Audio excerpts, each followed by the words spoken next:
शिव की भक्ति भीतर से शक्ति देती है, शक्ति प्रदान करती है। जैसे कावड़ में चलने वाला जो कावड़िया होता है, कावड़ में चलने वाला जो कावड़िया होता है, उसको शक्ति कौन देता है चलने की? पड़ोस में चलने वाला हाथ पकड़ता नहीं है, साथ में चलने वाला साथ चलता नहीं है, वो अपनी कावड़।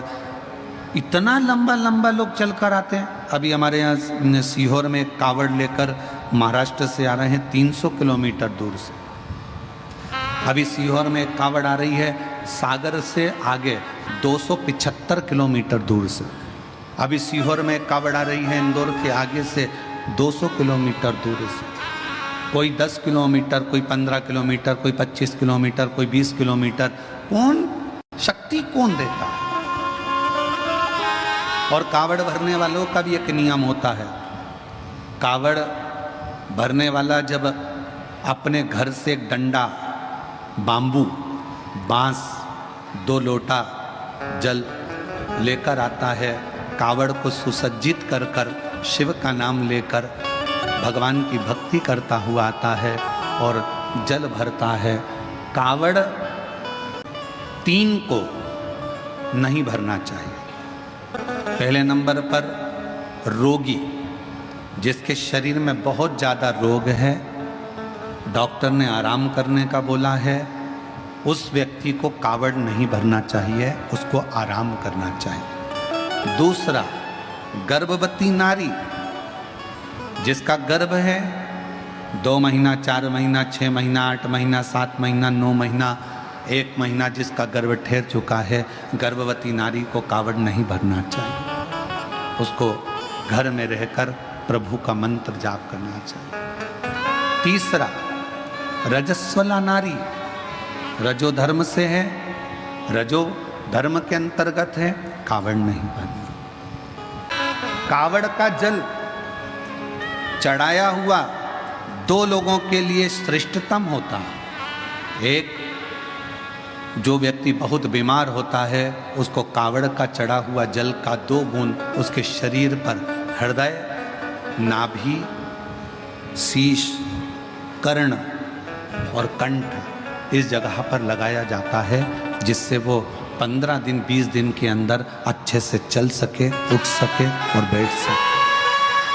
कावड़ का जल, चढ़ाया हुआ जल लाकर घर के आंगन में, घर के दरवाजे पर उससे सींचन किया जाता है। अब कई लोग कहते हैं गुरुजी, मान लो गर्भवती नारी है या बीमार व्यक्ति है, तो कावड़ अगर हम जल चढ़ाएं तो क्या कावड़ के डंडे का, कावड़ के कलश का, लोटे का या कावड़ के जल का स्पर्श उस नारी से, उस व्यक्ति से, बीमार व्यक्ति से करा सकते हैं? स्पर्श छुआने में, स्पर्श कराने में दिक्कत नहीं। गर्भवती नारी है, हाथ लगाकर कहे ये जल बाबा को चढ़ा देना। कहाँ जा रहे हो? सीहोर या पास के मंदिर में ये चढ़ा देना।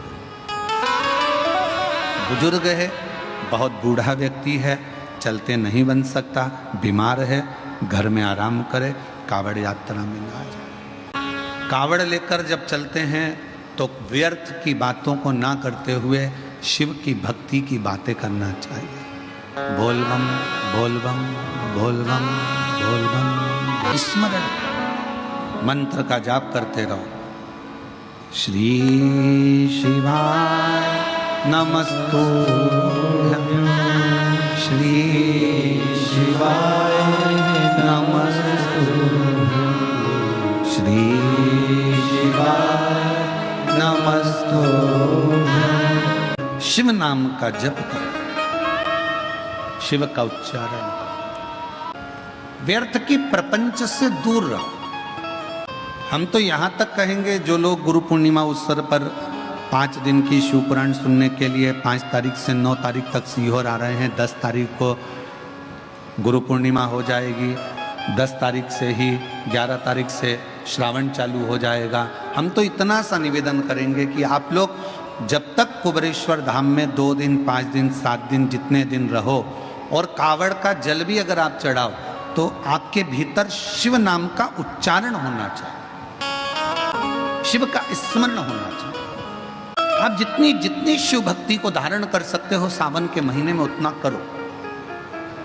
और मेरा निवेदन सभी मेरी जीजियों से, मेरे जीजाओं से, मेरी बेटियों से, बेटाओं से, मेरी माताओं से, श्रावण के महीने के जितने सोमवार रहें, प्रत्येक सोमवार को शंकर जी का अगर मंदिर जा सको तो ठीक है, ना जा सको तो शिखर का दर्शन, और वो भी ना कर सको तो अपने घर में जो शिवलिंग है उस पर 3 बार, 3 छोटा सा लोटा ले लो, बड़ा लोटा ले लो, कैसा भी 3 बार शिव जी का नाम लेकर 3 बार जल को अवश्य चढ़ाएं। जितने सोमवार पड़े श्रावण के महीने में आप 3 बार, भले 1 लोटा जल है उसी को रोक रोक कर 3 बार चढ़ाओ, पर 3 बार चढ़ाओ। जैसे शिव मंदिर में 3 ताली का नियम है, सावन महीने में 3 लोटा अर्थात 2 लोटा जल पर रुककर 3 बार अगर जल चढ़ाया जाता है तो ब्रह्मा, विष्णु और महेश उस जल को स्वीकार कर कर तेरे घर का भंडार भर दे।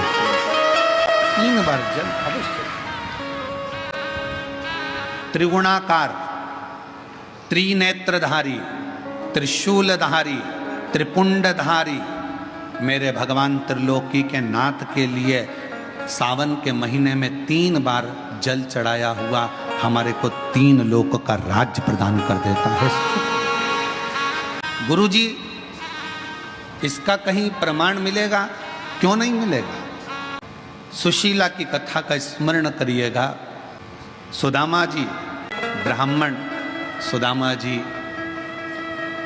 भगवान की अविरल भक्ति में डूबे रहते थे। सुशीला सुदामा जी की धर्म पत्नी भगवान की शिव की भक्ति में डूबी रहती थी। कई लोगों ने कहा कि सुदामा जी की जो पत्नी थी बड़ी गुस्सेल थी, बहुत क्रोध करने वाली थी, गुस्सा करने वाली थी। सुदामा जी की पत्नी बहुत गुस्सा करती थी। सुदामा जी पंडित जी थे, ब्राह्मण थे और उनकी पत्नी ऐसी थी।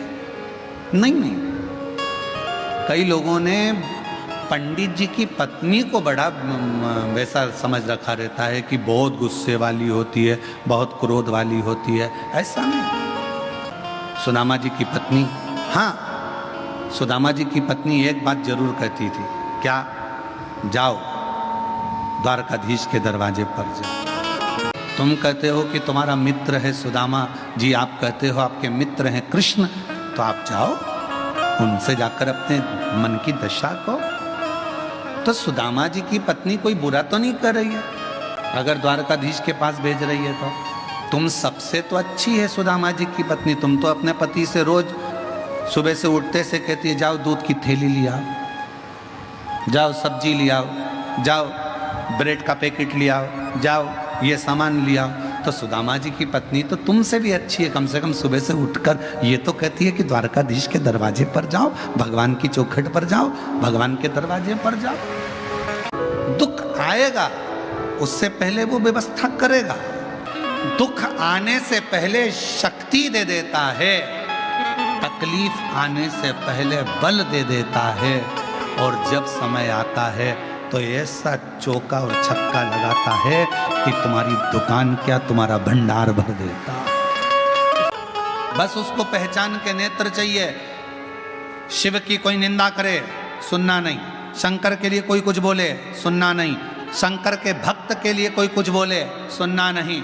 कोई शंकर की आराधना करने वाला हो, कोई शिव की उपासना करने वाला, कोई शिव का भक्त हो जिसको स्वयं शंकर जी ने कहीं मृत्यु लोक में जन्म दे दिया हो, कोई उसकी भी निंदा करे तो सुनना नहीं। जगत गुरु शंकराचार्य हो, चाहे कोई भगवत भजन शिव का करने वाला हो, उसकी निंदा कभी श्रवण ना करे। कभी देवताओं के लिए अमृत था, देवताओं ने विष नहीं पिया, शिव जी के लिए गया विष का कटोरा भगवान शंकर के पास। माँ दुर्गा भवानी जगत जननी अष्टभुजा धात्री भवानी माँ आद्य शक्ति माँ पार्वती ने, माँ गौरा में, माँ दुर्गा ने देख लिया विष आया, और वो विष शिवजी पिएंगे। माँ जगदम्बा को शिव की चिंता नहीं, माँ जगदम्बा को संसार की चिंता नहीं थी। क्यों?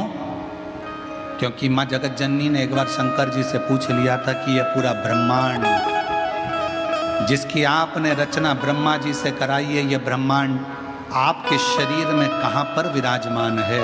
तो शंकर ने कह दिया था, मृत्यु लोक में रहने वाले ये सारा ब्रह्मांड का जो मानव है, जलचर है, थलचर है, वायुचर है, पशु पक्षी जीव गंधर्व अप्सरा देव सब मेरे उदर में विराजमान है। पार्वती जी को चिंता लग गई, अगर शिवजी जहर पी गए, जहर गया पेट में, तो जितने भी संसार के लोग हैं वो अंदर ही मर जाएंगे।